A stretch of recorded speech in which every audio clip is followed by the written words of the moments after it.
Tomorrow is an important day in the universe of American fashion. It's time for the Metropolitan Museum's anxiously awaited Met Gala. Michelle Miller offers a behind-the-scenes look. There is no invitation more coveted in New York City than this one. A star-studded red carpet ascent into the Metropolitan Museum of Art, the first Monday of every May. But the cause driving the Met Gala since 1948 has been this. I love these pieces. The museum's esteemed Costume Institute and its annual fashion exhibit. You're still putting things together. I mean, right until the very, very end. Making sure that each piece is presented in its absolute best light. Co-curator Monica Miller oversaw final preps on our visit for Superfine, Tailoring Black Style. This section is called Cosmopolitanism. The first time the Institute is centered on Black culture, in this instance, the male form, and in particular, the dandy. So what is the definition of a dandy? Someone who studies above all else to dress elegantly and fashionably. Who studies above all else? Yes. Black people in particular bring to dandyism an understanding, right, of how they have been represented, a desire to self-represent. The point of fashion forming identity begins with Julius Sobiese, an 18th century formerly enslaved man who enjoyed a close relationship with the Duchess of Queensberry.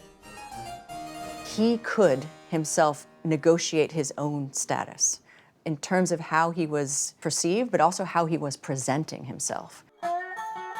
In America, dressing above station, while perilous, also accessed freedom. William and Ellen Craft, an enslaved couple who, were planning their escape. They understood that if they were able to dress differently, they would be taken very differently. The catalyst for the exhibition was really the passing of André Leon Talley in January of 2022. And, André was a remarkable fashion icon and so loved in the fashion community. Andrew Bolton is the curator in charge of the Met's Costume Institute. He remembers Leon Talley, who for nearly 30 years helped guide Vogue magazine as both its creative director and editor-at-large.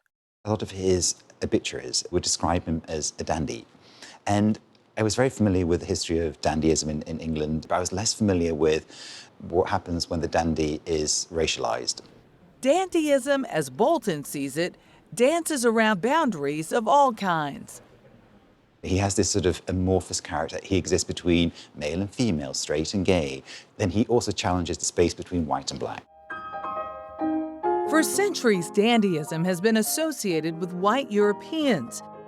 Men like Beau Brummel, Lord Byron, and Oscar Wilde. They didn't just produce art and literature, they produced themselves. Would you consider yourself a dandy? I don't consider myself anything necessarily. It's part of my discipline, I would say.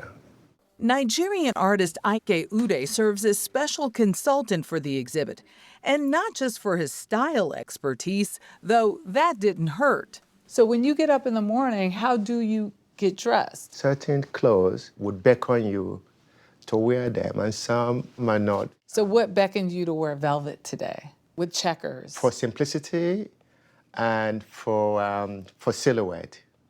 The photographer has poignantly captured those who many might consider to be the dandies of our day. Oscar nominee Coleman Domingo, for one, on the cover of Vogue.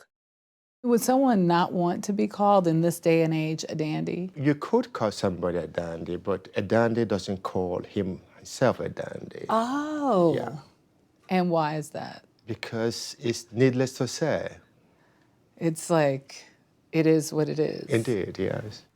A complicated concept for sure, but one Ude believes anyone can appreciate. The exhibition is going to have this kind of osmosis. You just drink and soak in all these beautiful moments and passages. Human beings have always had a beauty instinct. It's there. The beauty is in more than 200 objects in the show, dating back over 300 years. Everything from Fredrick Douglass's tailcoat to a suit designed by another modern-day dandy, Pharrell, the men's creative director of Louis Vuitton. Even a shirt worn by Prince. With sports icon LeBron James as honorary chair of the gala and superstar hosts like gold medalist Simone Biles and Grammy winner Usher, tomorrow's Met Gala is leaning all the way in. A moment in time where, for a lot of African Americans, there seems to be an attack on their culture. What will this moment at the Met mean? I don't know what it will mean for everyone, but what I can tell you that I'm really excited to be presenting Black history, perhaps in a way that people hadn't been used to addressing it, and recognize those moments, right, either in their own lives or in the lives of people that they care about. Even if it's only a moment between you and your mirror, everybody understands what it's like to put on something that makes you feel beautiful.